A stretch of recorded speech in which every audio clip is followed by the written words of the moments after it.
Welcome to మెగా9 TV. Iran అణు సామర్థ్యాన్ని దెబ్బతీయడానికి పాశ్చాత్య దేశాలు ఎన్నో కుట్రలు పన్నుతున్నాయి.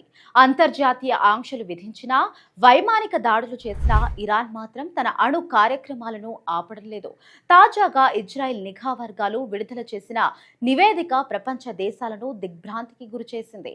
ఇరాన్ తన వద్ద ఉన్న వేలాది అణు సెంట్రిఫ్యూజ్లను పికాక్స్ పర్వతం వద్దకు రహస్యంగా తరలించినట్లు వెల్లడించింది. కేవలం తరలించడమే కాదు, ఆ సెంట్రిఫ్యూజ్లను భూమి లోతుల్లోకి తీసుకువెళ్లి రహస్యంగా పాతిపెట్టినట్లు నిఘా వర్గాలు తెలిపాయి. అయితే దీనివల్ల సాధారణ వైమానిక దాడులు, క్షిపణి దాడుల ద్వారా ఆ అణు స్థావరాన్ని నాశనం చేయడం అమెరికా, ఇజ్రాయెల్ బలగాలకు అత్యంత కష్టతరంగా మారింది.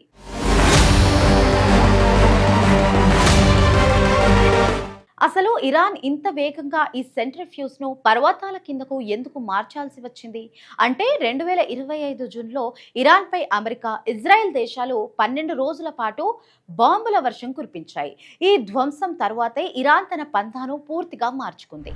పైపైన ఉన్న అణు కేంద్రాలు దాడుల్లో దెబ్బతినే ప్రమాదం ఉందని గ్రహించి సురక్షితమైన భూగర్భ కొండల కిందకు తన అణు సెంట్రిఫ్యూజ్లను తరలించడం ప్రారంభించిందని నిఘా వర్గాలు చెబుతున్నాయి.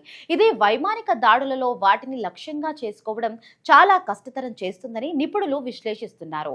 మౌంట్ కోలాంగ్ నతాంజ్ అణు సముదాయానికి దక్షిణంగా ఉంది. ఉపగ్రహ చిత్రాల ప్రకారం ఈ సముదాయం 100 మీటర్లకు పైగా అంటే దాదాపు 300 నుండి 450 అడుగుల లోతులో రాతి కింద నిర్మించబడింది. ఈ మాస్టర్ ప్లాన్ వల్ల శత్రువుల కంటికి చిక్కకుండా అణు సంపత్తిని కాపాడుకోవడంలో ఇరాన్ సక్సెస్ అయింది. ఇరాన్ తన యురేనియాన్ని మొదటగా యురేనియం హెక్సాఫ్లోరైడ్ వైవ్ గా మార్చి నతాంజ్, ఫోర్డో, ఇస్ఫాహాన్ అణు కేంద్రాల్లో ఉన్న అత్యంత వేగవంతమైన సెంట్రిఫ్యూజ్ల ద్వారా శుద్ధి చేసింది. అయితే అంతర్జాతీయ విశ్లేషకుల ప్రకారం ఈ శుద్ధి చేసిన యురేనియం ఇప్పటికీ గ్యాస్ రూపంలోనే ఉంది. ఒక అణుబాంబును తయారు చేయాలి అంటే ముందుగా ఈ గ్యాస్ ను లోహంగా అంటే మెటల్ రూపంలోకి మార్చాల్సి ఉంటుంది. అలా మార్చడానికి అవసరమైన మౌలిక వసతులు, సాంకేతిక ఇరాన్ వద్ద ప్రస్తుతం సిద్ధంగా ఉన్నాయా లేదా అన్న దానిపై స్పష్టత లేదు. కానీ పికాక్స్ పర్వతం కింద ఉన్న రహస్య స్థావరంలో ఈ ప్రక్రియను కూడా ఇరాన్ వేగవంతం చేస్తుందని తెలుస్తోంది.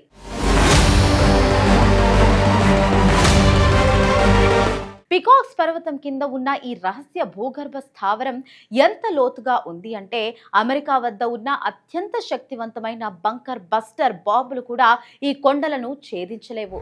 ఈ పర్వత సముదాయం కింద ఇరాన్ తన అణు కార్యక్రమాలను తిరిగి పునరుద్ధరిస్తూ ఉండడంపై అమెరికా తీవ్ర ఆగ్రహంతో ఉంది. మరోవైపు ఇరాన్ అణు కలలను శాశ్వతంగా సమాధి చేయడమే లక్ష్యంగా డొనాల్డ్ ట్రంప్ రాబోయే రోజుల్లో ఈ పికాక్స్ పర్వత సముదాయాన్ని టార్గెట్ చేస్తూ ప్రణాళికలు రచిస్తున్నట్లుగా అంతర్జాతీయ మీడియా కథనాలు వెల్లడిస్తున్నాయి. ఒకవేళ అమెరికా గనక పికాక్స్ పర్వతంపై దాడికి దిగితే అది 3వ ప్రపంచ యుద్ధానికి దారితీస్తుంది అనడంలో సందేహమే లేదు. ప్రస్తుతం ఇరాన్ వద్ద ఉన్న యురేనియం నిల్వలు కూడా ఆందోళన కలిగిస్తున్నాయి. 2024 నవంబర్ నాటికి ఇరాన్ వద్ద 60% వరకు యురేనియం నిల్వలు ఉన్నాయి. అది ఆయుధాల తయారీకి దగ్గరగా ఉన్న స్థాయి. ఇరాన్ తన వద్ద ఉన్న యురేనియంతో అణ్వాయుధాలను తయారు చేయాలి అన్న ఉద్దేశంతోనా లేదా నిరంతరం ఖండిస్తున్నప్పటికీ దాని చర్యలు మాత్రం అందుకు విరుద్ధంగా ఉన్నాయి. ఈ నిల్వలను తగ్గించుకోవాలని, అంతర్జాతీయ తనిఖీలను అనుమతించాలి అని అమెరికా, దాని మిత్ర దేశాలు డిమాండ్ చేస్తున్నాయి. అయితే ఇరాన్ దీనికి అంగీకరించడం లేదు. పికాక్స్ పర్వతం వద్ద జరుగుతున్న కార్యకలాపాలు యురేనియం సుసంపన్నత స్థాయిని పెంచడం వంటివి ఇరాన్ అణ్వాయుధాల తయారీ దిశగా అడుగులు వేస్తుందన్న భయాందోళనను మరింత పెంచుతున్నాయి. ఈ పరిణామాలు గల్ఫ్ ప్రాంతంలో ఇప్పటికే ఉన్న ఉద్రిక్తతలను మరింత తీవ్రతరం చేసే అవకాశం కూడా ఉంది.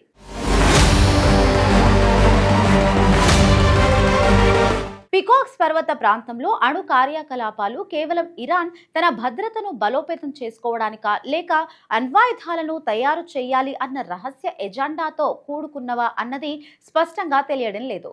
ఇరాన్ ఈ భూగర్భ సదుపాయంలో అధునాతన సెంట్రిఫ్యూజ్ను అసెంబుల్ చేస్తుందని, కానీ వాటిని సుసంపన్నతకు ఉపయోగించదు అని చెబుతోంది. అయితే ఇజ్రాయెల్, అమెరికా ఈ వాదనను అస్సలు నమ్మడం లేదు. ఈ సదుపాయం భవిష్యత్తులో అణ్వాయుధాల తయారీకి ఉపయోగపడేలా డిజైన్ డిజైన్ చేయబడిందని వారు అనుమానిస్తున్నారు.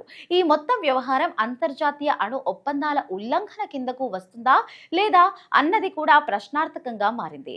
ఐక్యరాజ్య సమితి భద్రతా మండలిలో ఈ అంశంపై చర్చలు జరగాల్సిన అవసరం ఉంది. ఇరాన్ అణు కార్యక్రమంపై అంతర్జాతీయ సమాజం మరింత పటిష్టమైన నిఘా ఉంచాలి, లేదంటే ఇది ప్రపంచ భద్రతకు తీవ్ర ముప్పుగా పరిణమించే అవకాశం ఉంది.